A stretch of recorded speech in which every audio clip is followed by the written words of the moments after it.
하나님의 말씀을 함께 봉독하시겠습니다. 출애굽기 16장 4절의 말씀입니다. 봉독하시겠습니다. 그때에 여호와께서 모세에게 이르시되 보라, 내가 너희를 위하여 하늘에서 양식을 비같이 내리리니 백성이 나가서 일용할 것을 날마다 거둘 것이라.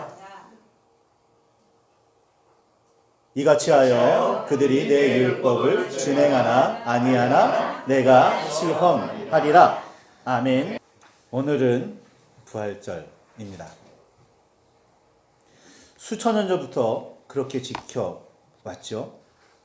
그런데 이 수천 년 전부터 지켜왔던 이 부활절, 아니 어떤 절기라도 지낼 때마다 우리들은, 하나님의 사람들은 새롭게 느껴야 합니다.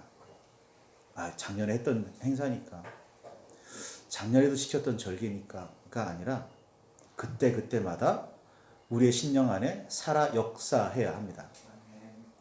그렇지 않으면 그건 죽은 믿음이나 진배가 없어요.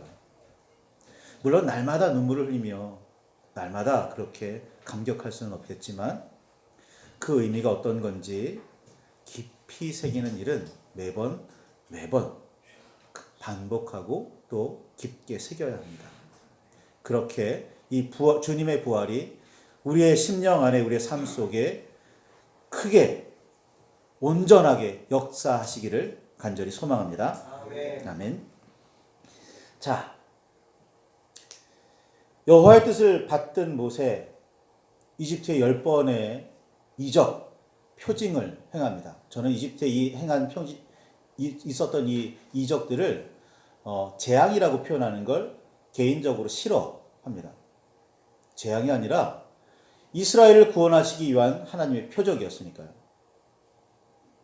하나님의 살아계심, 하나님의 역사하심, 여호와께서 이집트의 어떤 신들보다, 세상의 어떤 신보다 뛰어나신 분이라는 사실이 증명하는 그 역사니까 이건 표징이거든요.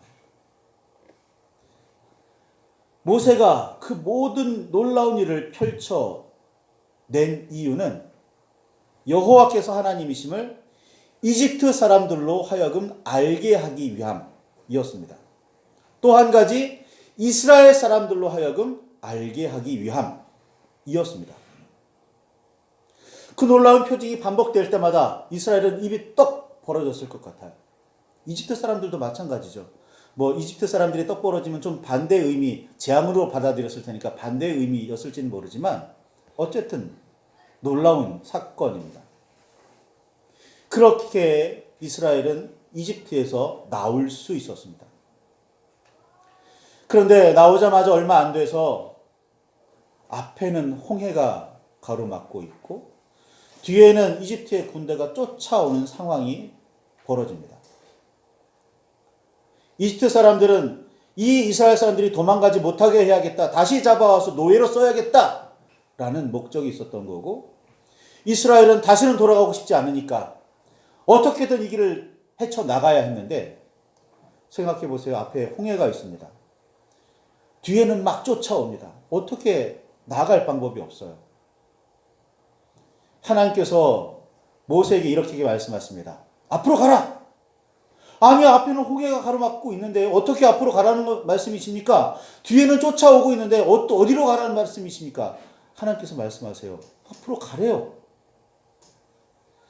그 상황에 하나님께서 모세를 쓰셔서 홍해를 밤새 갈라 놓으십니다. 물이 좌우의 벽처럼 서요.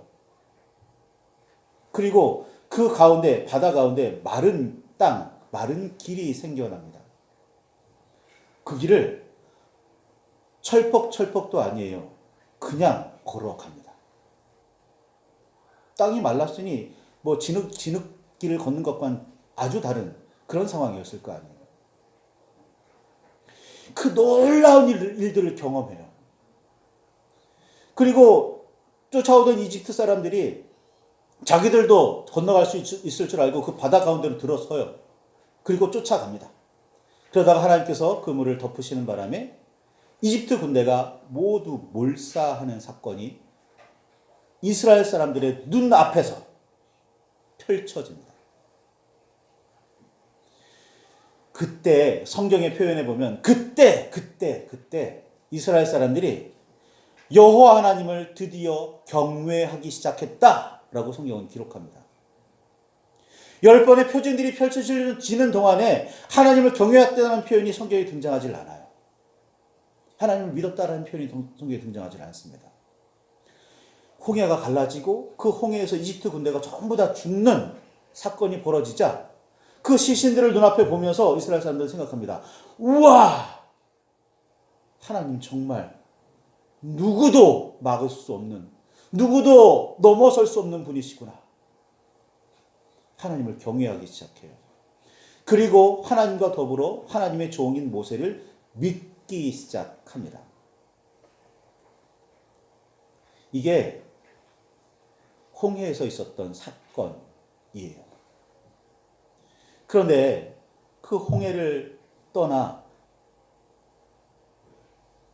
다른 곳으로 조금 옮겨가던 즈음에 3일 동안 마실 물을 찾을 수 없는 상황이 벌어집니다. 생각해 보세요. 60만이나 되는, 장정만 60만이나 되는 딸린 가족, 따라오는 가축들 숫자 따지면 3일 동안이나 물을 찾지 못했다는 건 정말 엄청난 상황입니다. 그러니 물을 어디선가 얻어야겠죠. 마침 저 앞에 물이 보입니다. 물이 보여요. 얼른 쫓아가서 물을 마셨는데 이거 써서 마실 수가 없습니다.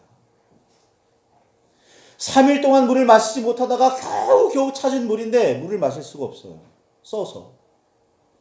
그러자 백성들 사이에 어떤 일이 벌어지냐면 모세와 아론을 원망합니다.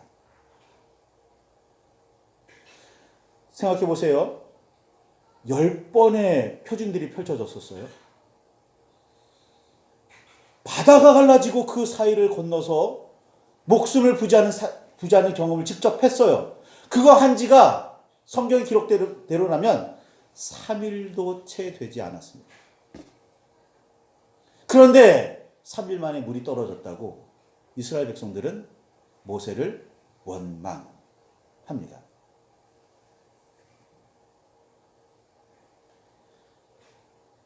삼 일 만에요. 3일 만에.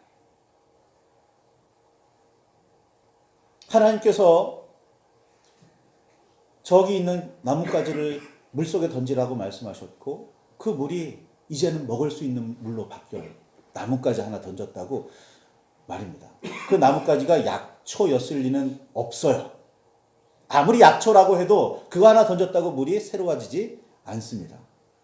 하나님께서 그 물을 새롭게 먹을 수 있게 만드신 거죠. 또 한 번의 이적이 펼쳐집니다. 또 한 번의 표적이에요. 그리고 나서 이스라엘은 또 그 마라를 떠나서 하나님께서 이끄시는 대로 길을 떠나갑니다. 이번에는 약 2달 반이 지납니다. 그런데 2달 반이 지났던 시점에 이스라엘 백성은 또다시 하나님을 원망하기 시작합니다. 표적은 모세, 아론이었지만 그런데 마음속으로는 하나님을 원망하고 있었던 거예요. 왜냐하면 양식이 떨어졌을까요? 우리는 보통 그렇게 알고 있는데 성경을 읽으면 양식이 떨어지는 상황은 아니었다는 걸 알 수 있습니다. 왜냐하면요. 이스라엘 사람들은 그 상황에 우리가 고기를 먹지 못하고 있습니다. 라고 원망하는 거였거든요. 이집트는요. 곡식을 주식으로 삼는 사람들입니다. 목축을 천하게 여겨요. 우유 좀 마시고 고기 가끔 먹기는 하지만 그건 가끔이에요. 주식은 빵입니다. 밀이에요. 곡식입니다. 우리가 서양 사람들 고기 잘 많이 먹으니까 고기가 주식이라고 알고 있지만 그들의 주식은 밀이에요. 빵입니다. 빵 없이는 고기 잘 안 먹어요. 빵 없이는 뭐 음식을 먹지를 않습니다. 그렇게 이집트 사람들은 빵이 주식이었어요. 그런데 이스라엘 사람들은 어쨌거나 이집트에서 430년을 살았단 말이에요. 세대가 11세대, 12세대 거칠 정도로 살았어요. 그러면 그들의 주식도 빵이었을 겁니다. 곡식이었을 거예요. 고기를 주식으로 먹지는 않았을 거란 말이에요. 그런데 홍해의 사건이 있은 지 2달 반이 지난 시점에 이스라엘 사람들은 뭐라고 이야기하냐면 우리가 애굽 땅에서 고기 까마 앞에 있을 때가 좋았다 라고 그러는 거예요. 아니, 음식 떨어지지 않았어요. 간식이나 특식 혹은 별식을 주지 않는다고 모세를 원망하는 겁니다. 하나님을 원망하는 거예요. 하나님께서 이때 이스라엘 사람들에게 베푸신 은혜가, 역사가 뭐냐면 저녁에는 메추라기 떼가 몰려와서 진을 덮는 사건이, 60만이나 되는 사람들이 천막을 치고 여기저기 다 있었을 텐데 그 곳을 전부 다 덮어버리는 사건이 벌어져요. 얼마나 많은 메추라기가 날아와서 거기에 덮였다는 거예요. 그리고 아침에는 하얀 가시 같은 것이 모래 위에 쭉 깔려 있습니다. 뭐죠? 만나. 이스라엘 사람들이 지금 양식에 걱정이 있는 상태가 아니에요. 고기 먹고 싶다고 아우성치는 상황에 하나님께서는 내가 너희에게 저녁에는 고기를, 아침에는 만나를 주겠다. 그렇게 해서 받은 게 만나와 메추라기입니다. 그런데 우리는 마라에서 있었던 사건이나 혹은 만나와 메추라기를 이스라엘에게 베푸시는 사건에서 하나님께서 물을 마시게 하셨어, 양식을 더 풍성하게 주셨어에 집중하지 마시고 그 다음에 있는 말씀에 귀를 기울여야 합니다. 마라에서도 마찬가지고 만나와 메추라기를 베풀어 주시는 이 사건 바로 다음에 하나님께서 뭐라고 말씀하시냐면 내가 너희에게 율례와 법도를 주겠다라고 말씀하십니다. 그리고 내가 너희가 나 하나님의 말씀을 듣고 따르는지 시험하겠다라고 말씀하십니다. 그러니까 물을 마실 수 있게 하신 이유, 만나와 메추라기를 이스라엘 백성에게 주신 이유는 내가 너희를 이제부터 시험하겠다라는 말씀이셨던 거예요. 만나와 메추라기 물론 기쁘고 감사한 일이죠. 그런데 그 다음이 더 중요하다고요. 하나님의 말씀을 듣고 하나님의 말씀을 따르고 하나님의 뜻을 행하는 삶을 이제부터 너희가 살 거냐 아니냐 하나님께서 시험하시겠다고 하셨다는 사실입니다. 이게 중요해요. 이게 중요합니다. 제가 오늘 부활의 아침에 왜 이 말씀을 드리냐면 예수님의 십자가도 우리는 그렇게 보아야 한다는 거예요. 자, 예수님께서 십자가 위에서 못에 박히시고 그 몸의 피와 모든 것을 다 쏟으시면서 우리를 위해서 대신 어린 양이 되어 주셨어요. 희생의 양이 되어 주셨단 말이에요. 그래서 우리의 죄를 용서해 주셨어요. 그리고 우리를 구원의 길로, 하늘의 길로 이끌어 주셨어요. 이제부터가 중요한 겁니다. 이제부터가. 왜 하나님께서 우리를 하나님의 사람으로 삼으셨을까? 왜 하나님께서 우리를 그리스도의 제자로 삼으셨을까? 뭐 때문일까요? 성경은, 예수님은 분명히 말씀하십니다. 내가 너희에게 본을 보였다고 말이죠.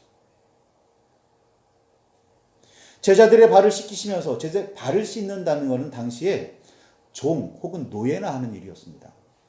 그러니까 제가 당신의 아랫사람입니다. 제가 당신을 섬기는 사람입니다.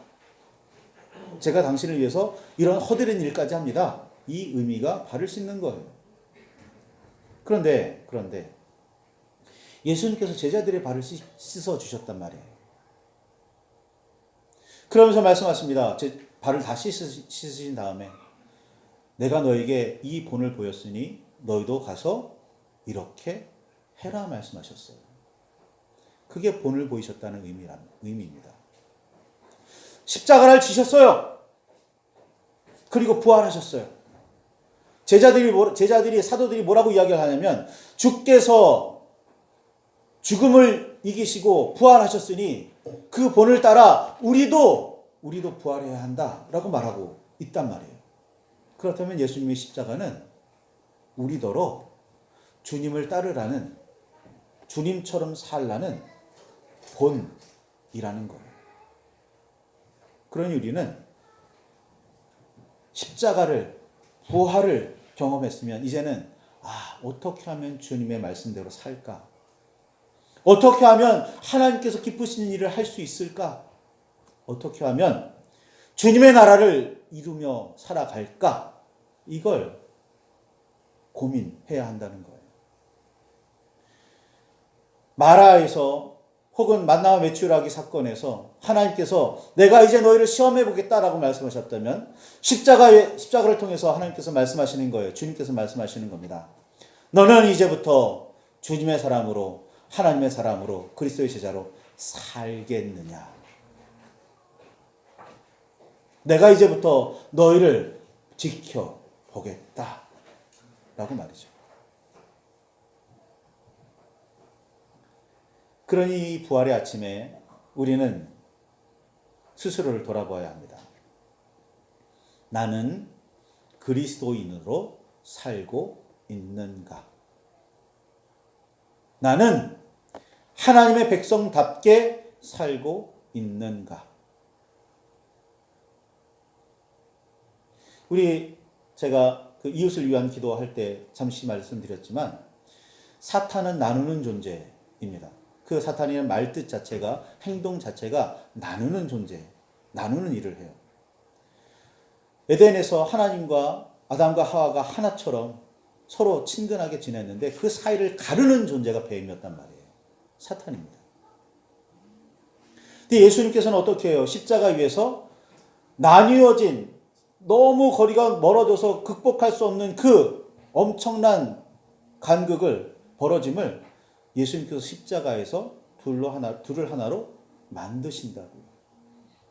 사람들 사이에 반목과 갈등이 있었던 그 갈등을 사랑으로 묶으시는 분이 예수님이세요. 그 십자가의 의미입니다.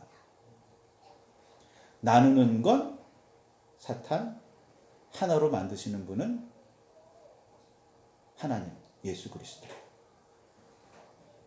물론 이 하나로 만드는 방법도 천차만별이죠. 하나님께서 기뻐하시는 방법으로 하나를 만들어야지 정치적인 타협, 혹은 악에 대한 용인 이런 걸로 하나가 되면 안 돼요. 하나로 만들어져야 돼요. 그리스도의 십자가를 통해서 하나로 만들어져야 된다고요. 우리가 예수님처럼 하나님과 사람을 하나로 만들고 있는지, 사람이 사람과 서로 사랑하게 만들고 있는지, 이를 통해 그 참 그리스도인인지 아닌지를 알 수가 있는 거예요. 나 교회 다닙니다. 직분이 뭡니다. 심지어는 목사입니다. 라고 말하면서 갈등을 조장하고 나누고 가르고 있다면 그는 하나님의 사람이 아닐 겁니다. 그러나 직분 없이 작고 연약하더라도 가족을 하나로 만들고 사랑하는 이와 하나가 되고 가까이 있는 이웃과 손잡고 나아간다면 그는 하나님의 사람입니다. 세상에 큰 영향력을 끼쳐야만 하나님의 사람 아니에요. 예수님처럼 십자가를 질 수 있는 사람도 있지만 그렇지 못한 사람들이 대부분이잖아요. 그러니 우리는 우리가 할 수 있는 일을 해야 돼요. 나의 몸과 영혼을 하나로 만들고 가족을 하나로 만들고 가까이 있는 이웃과 하나가 되고 주님의 십자가를 의지하면서 십자가에서 보여주신 사랑을 그 역사를 삶으로 살아내실 수 있기를 바랍니다. 네. 주의 은혜가, 주의 역사가, 주님의 십자가가 저와 여러분 안에 함께 하시기를 간절히 소망합니다.